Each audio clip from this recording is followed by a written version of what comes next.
조갑제 TV 시청자 여러분 안녕하십니까? 2021년 1월 29일 오전 11시입니다. 오늘 오전 10시에 발표된 한국갤럽의 주간 여론조사입니다.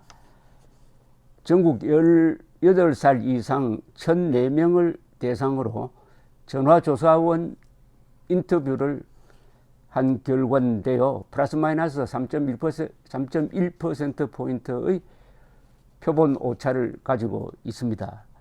그런데 지금 현재 문재인 대통령 잘한다 못한다 이게 많이 떨어졌다고 하기는 하는데, 역대 대통령, 오랜제 임기를 가진 대통령은 4년차 이후에는 다 이렇게 떨어집니다. 그래서 요 앞 대통령이 문재인 대통령의 지금 시점, 즉 4년차 3분기가 되겠습니다. 4년차 3분기 평균 지지도를 한번 비교를 해 보겠습니다. 갤럽이 쭉 오랫동안 조사를 했으니까 이 자료가 남아 있습니다. 김영삼 대통령 때 4년차 3분기입니다. 잘한다 34, 못한다 40. 김대중 잘한다 28, 못한다 49. 노무현 잘한다 16, 못한다 74. 그러니까 노무현 대통령의 4년차 3분기가 역대 대통령 중에서 가장 낮았습니다. 그러니까 그 다음 선거에서 결국 정권 재창출이 안 되고 이명박 정부가 들어섰던 거죠. 이명박 잘한다 37, 못한다 55. 4년차 3분기입니다. 박근혜 잘한다 32, 못한다 55. 문재인 잘한다 42, 못한다 48. 이렇게 보면은 문재인 국정평가가 역대 6명 대통령 중에서 가장 높아요. 그러니까 고정지층이 단단하다는 겁니다. 가장 낮았던 사람은 노무현, 가장 높았던 걸로 기준을 하면은 문재인, 이명박, 김영삼 순입니다. 지난 26일에서 28일 조사 결과에서는 문재인 잘한다가 38, 못한다 50입니다.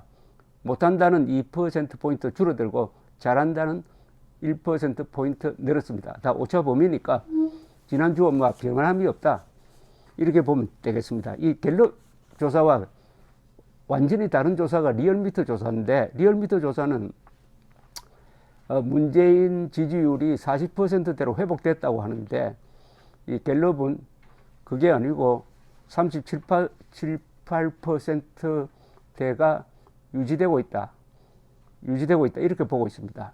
그 다음에 정당 지지도입니다. 더불어민주당 지지율이 34%, 지난주보다 1%포인트 올랐습니다. 국민의힘 지지율은 지난주보다 3%포인트 떨어졌습니다. 그러니까 20%입니다. 지난주는 23%였어요. 한 주 사이에 3%포인트 떨어지는 것은 상당한 차이인데, 지난주에 국민의힘이 뭘 잘못했는데 3%포인트나 떨어졌느냐 하는 것을 굳이 이유를 찾자면은, 지금 서울시장 경선이 지금 진행 중인데, 서울시장 경선을 어떤 식으로 할 거냐, 당내 경선한 다음에 안철수와 단일화를 어떻게 할 거냐, 이런 문제를 놓고 아직 입장 정리가 안 된 상태에서 티각태각하고 있습니다.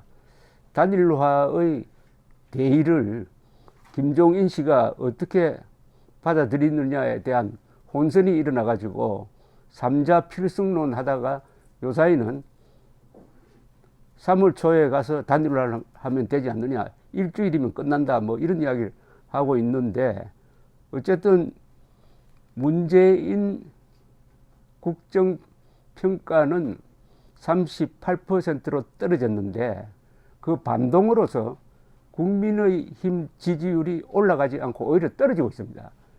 이 여론조사 결과에 착시 현상이 있습니다. 문재인 반대하면은 다 야당 지지로 돌 거라고 생각하는데 그렇게 되지 않습니다.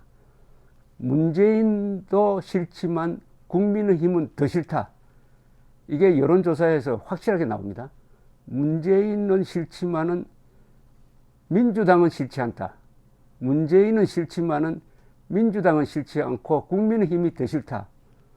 요 한 문장으로 이 여론의 이중고조를 설명할 수가 있습니다.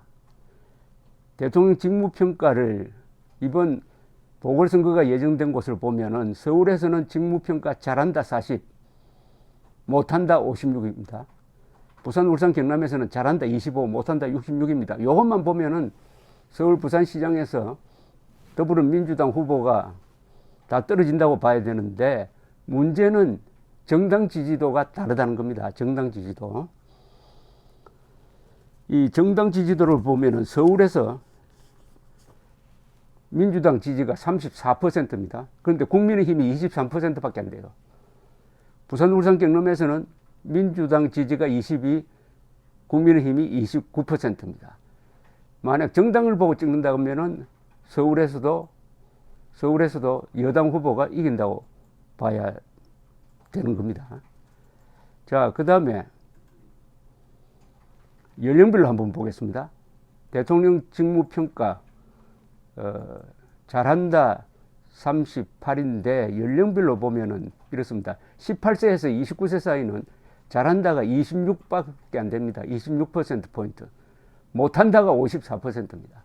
전 연령층에서 가장 반문재인으로 돈 게 18세에서 29세 사이. 즉 20대는 학생, 군인, 군대 갔다 온 사람 뭐 이런 식으로 분류가 되고 취업에 목을 메고 있는 분들인데 반문재인의 정도가 어느 정도냐 하면은 60대 이상보다도 더 극렬한 반문재인으로 돌았습니다. 그런데 이들 18세, 29세 사이에서도 국민의힘 지지는 10%밖에 안 되고 민주당 지지가 2배인 23%나 됩니다. 즉 반문재인으로 돈 이 18세에서 29세 사이가 투표를 할 때는 문재인 지지 정당, 문재인이 속한 정당을 찍는 이런 아주 모순된 상황을 보여주고 있습니다. 학생층에서도 20대가 많으니까 자연히 잘한다는 26%, 못한다가 57%나 되는데 이 학생층 사이에서도 국민의힘 지지는 7%밖에 안 됩니다. 민주당 지지가 20%나 됩니다. 이거는 반문재인으로 돈 여론을 담아낼 그릇으로서 김종인 비상대책위원장의 국민의힘이 실패하고 있다는 이야기입니다.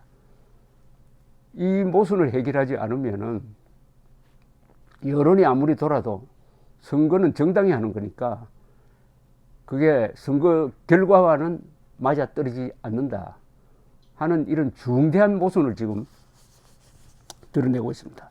대통령 직무수행 긍정평가는 그 이유가 뭐냐? 코로나 대처를 잘한다 43%. 부정평가 이유는 부동산 정책 실패 24% 이렇게 되어 있습니다. 이와 별도로 원자력 발전에 대해서도 여론조사를 했는데 원자력 발전을 확대해야 한다가 25%, 축소해야 한다 29%, 현재 수준 유지 36%, 그러니까 확대 현상 유지를 합치면 61, 축소는 29, 60대 30으로 탈원전을 반대하고 있다. 탈원전 반대하고 있다. 이렇게 보여지는데 지금 울진에서 지금 하느냐 마느냐 지금 기로에 서 있는 신한울 원자력 발전소 3, 4호기를 건설해야 한다 32%, 말아야 한다 21%, 판단하기 어렵다 40%. 그러니까 이 원자력 발전소 문제에 대해서 많은 사람들이 모르고 있다는 사실입니다. 모르고 있다. 다만 원자력 발전소를 없애서는 안 된다 하는 여론은 압도적이다. 이렇게 정리가 되겠습니다. 이번 여론조사에서 가장 중요한 포인트는 이겁니다. 국민들이 문재인은 싫지만은 국민의힘은 더 싫다. 할 수 없이 선거에서는 민주당을 찍을 수밖에 없다 하는 구조, 즉 국민의힘이 수권 정당으로서의 모습을 보여주지 못하고 있다. 수권 정당으로의 모습을 보여주지 못하는 가장 큰 이유는 김종인 비상대책위원장이 지난 총선 이후에 한 10개월 동안 한 일이 국민들을 감동시키는데 실패했다. 그 다음에 이 단일화라는 대명제가 있는데 이 모순점을 해결할 수 있는 가장 중요한 카드는 단일화입니다. 여기 여론조사에서 여실히 드러났지만은 보수와 중도가 한 덩어리가 되고 있습니다. 특히 중도가 보수 쪽으로 기울었어요. 보수도 확실하게 반문재인으로 돌았지만은 그것은 정서만 그런 것이고, 이것이 표로 연결되기 위해서는 국민의힘이 중도와 손을 잡아야 됩니다. 그 중도에 있는 안철수와 손을 잡는 것은 그건 안철수를 위한 것도 아니고 국민의힘을 위한 것도 아니고 우리 정권 교체를 바라는 약 60%의 국민들을 위한 의무죠. 의무인데 그것을 아주 냉소적으로 대하고 하다가 보니까 모처럼 형성된 중도 보수 합치면 한 60%입니다. 60%의 이 마음이 산란해지고 나중엔 다시 원위치 할 가능성도 있다. 이번 서울시장 선거에서 실패하면은 2022년 대선은 보나마나다 하는 이 중대한 여론 구조를 보여주었습니다. 문재인도 싫지만 국민의힘은 더 싫다. 그럼 국민의힘이 뭘 해야 될 거냐? 이런 화두죠. 감사합니다.